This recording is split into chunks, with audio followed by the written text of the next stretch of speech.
जी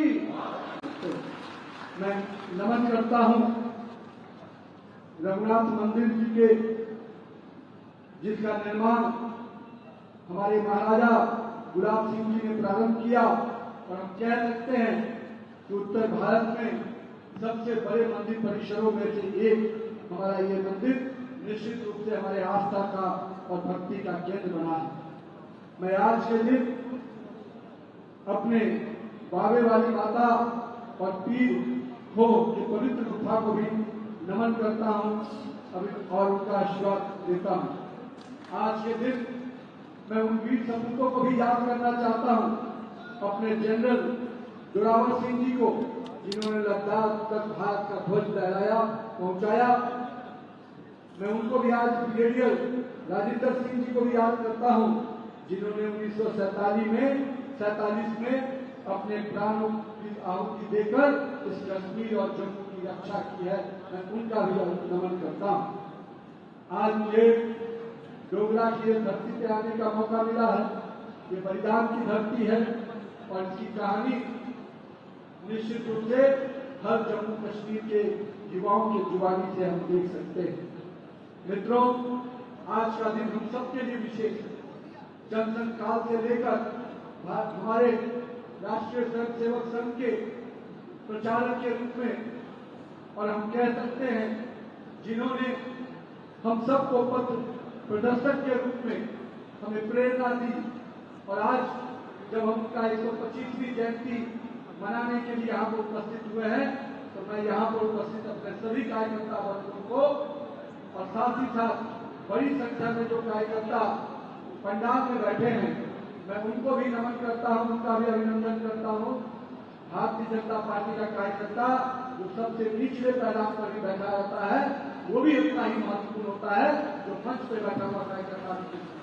मैं मानता हूं हमें ताकत मिलती है अपने उन कार्यकर्ताओं से जो अंतिम बूथ पर बैठकर भी, अंतिम पैदान पर बैठकर भी भाजपा के कमल को खिलाने का संकल्प को पूरा करने का काम करता है।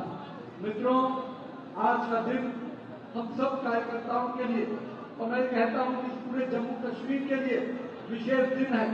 मुझे मालूम है यहाँ के लोग किस प्रकार से आज के दिन को अलग अलग तरीके से उत्साह के साथ मनाते हैं। मित्रों, जिस शख्स ने, हमारे श्रद्धेय श्यामा प्रसाद मुखर्जी जी ने अपने बलिदान को, अपने जीवन की आहुति दी, उनका आज जन्मदिन है और उनकी जयंती को हम इस रूप में मनाना चाहते हैं कि उनके संघर्ष को तो याद करना चाहिए। इस जम्मू कश्मीर में जो उन्होंने सपना देखा, उस सपनों को साकार करने वाला काम किसी ने किया तो भारतीय जनता पार्टी का कार्यकर्ताओं ने किया है। मित्रों, इसलिए मैं कहता हूं हमारे नेता माननीय प्रधानमंत्री नरेंद्र मोदी जी ने जो सपना श्यामा प्रसाद मुखर्जी जी ने देखा था कि इस एक देश में एक विधान होगा, एक प्रधान होगा और एक निशान होगा, आज सपने को पूरा किया हमारे नेता माननीय प्रधानमंत्री नरेंद्र मोदी जी ने। साथियों, इतिहास के पन्नों में कई कहानियां छिपी हैं, कई लोगों के अपने अपने स्मरण हैं, पर मेरे भी अपने स्मरण हैं।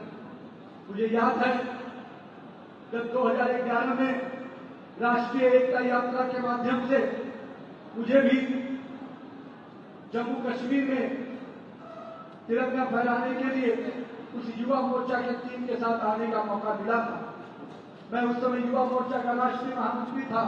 हमारे अध्यक्ष अनुराग ठाकुर जी हुआ करते थे और हम लोगों ने संकल्प लिया था कि उस कलकत्ता से कश्मीर की यात्रा करेंगे, जहां पर श्यामा प्रसाद मुखर्जी जी का जन्म हुआ था और जहां पर उन्होंने बलिदान दिया था।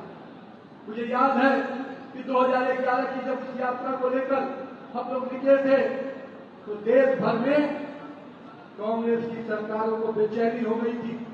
कांग्रेस के नेता पूरी तरह से कह सकते हैं बौखला गए थे। उनको डर था ये बड़ा यात्रा जम्मू कश्मीर के लिए बड़ा संदेश लेके आने वाला है। मुझे याद है 2011 में 22 जनवरी को हमारे पार्टी के जो अभी कार्यालय के मंत्री हैं माननीय महेंद्र जी और हमारे गंगा प्रसाद जी यहाँ बैठे हैं, हम तीनों लोग कश्मीर गए थे और कश्मीर में जाकर वहां के प्रशासन को कहा कि हम भारतीय जनता युवा मोर्चा के कार्यकर्ताओं के साथ कश्मीर के लाल चौक पर तिरंगा फहराना चाहते हैं। मैं आज आपके सामने